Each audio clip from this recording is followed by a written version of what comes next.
இனி competitive exam பொறுத்த வரைக்கும் போகிறவங்களுக்கு அவங்களுக்கு எப்படி இந்த கோர்ஸ் யூஸ் ஆகுங்கிறதையும் பார்ப்போம்.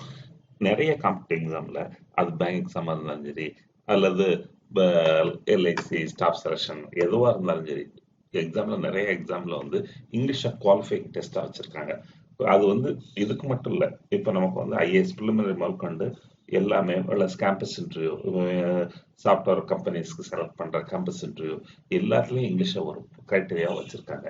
அதுக்கு நம்ம பார்க்க அந்த கோர்ஸ் வந்து ரொம்ப யூஸ்ஃபுல்லாக இருக்குங்கிறத நம்ம எக்ஸ்பிரஸ் பண்ணுறோம். இப்போ நம்ம எப்படின்னாச்சுன்னா, இதை பொறுத்த மெயினாக இங்கிலீஷை குவாலிஃபைங் டெஸ்ட் தான் நிறைய இதில் வச்சுருக்காங்க. என்ன அர்த்தம்னாச்சுன்னா, நீங்கள் ரீசனிங், ஆப்டிடியூட் மற்ற இதில் எவ்வளோ மார்க்ஸ் எடுத்திருந்தாலும் சரி, இங்கிலீஷில் பாஸ் மினிமம் மார்க் ஸ்கோர் பண்ணால் தான் இந்த மற்ற பேப்பர்ஸை வேல்யூ பண்ணுவாங்க. அதனால வந்து இதை வந்து நம்ம தரவா இருக்கிறது அவசியம்.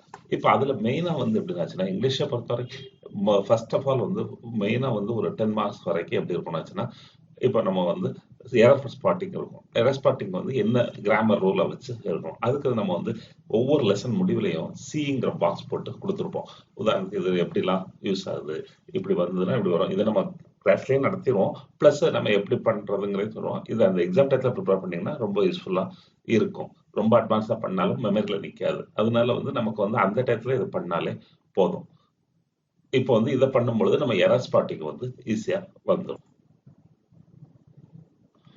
அடுத்து நம்மளோட புக்கோட பேஜ் நம்பர் 148ல வந்து சம் ஃப்ரேசல் வெர்ப்ஸும் கொடுத்துருப்பாங்க. இது என்னாச்சுன்னா எந்த வெர்போட எந்த ப்ரிப்பரேஷன் ஜாயின் ஆகும். உதாரணத்துக்கு அபைடு அப்புறம் டேஷ் கொடுத்தாங்க அபை தான் வருங்கிறது தெரியும்.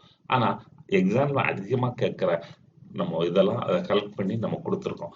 இப்போ அப்சன்னா ஃப்ரெண்ட் வரும், அக்கஸ்டம்னா டூ வரும். இதை நம்ம கிட்டத்தட்ட இது ரீட் பண்ணுற மூலமாக ஏதாவது இதில் ஃபுல்லாக வந்து மேக்ஸிமம் தர பண்ணிங்கனாலே இந்த டைப்பும் தரவாயிடும்.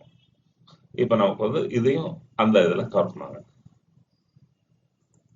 மூணாவது பார்த்தீங்கன்னாச்சுன்னா எட்டிமாலஜின்னு சொல்லுவோம். எட்டிமாலஜின்னு என்னாச்சுன்னா எந்த வேர்ட்ஸோட ஆரிஜினை வச்சுக்கிட்டு நம்ம வேர்ட்ஸோட ஆரிஜின் பொது இங்கிலீஷ் வந்து பாரோட லாங்குவேஜ் போகும். அதுல இருந்து நம்ம எப்படின்னாச்சுன்னா மெமரைஸ் ஹை வக்கப், அது ஹை ஃப்ரீக்வன்சி வேர்ட்ஸ்னா ஸ்போக்கன்ல வரக்கூடியது, லோ ஃப்ரீக்வன்சி வேர்ட்னா பேப்பர்ல வரக்கூடிய வேர்ட்ஸும் தரவாயிரும். அதுக்கு வந்து எட்டிமாலஜிங்கிறது என்னன்னா வேர்ட்ஸோட ஆரிஜினை பேஸ் பண்ணி கிடைக்கும். உதாரணத்துக்கு வந்து இப்போ சில உதாரணம் பார்த்தோம்னா உங்களுக்கு புரியும்.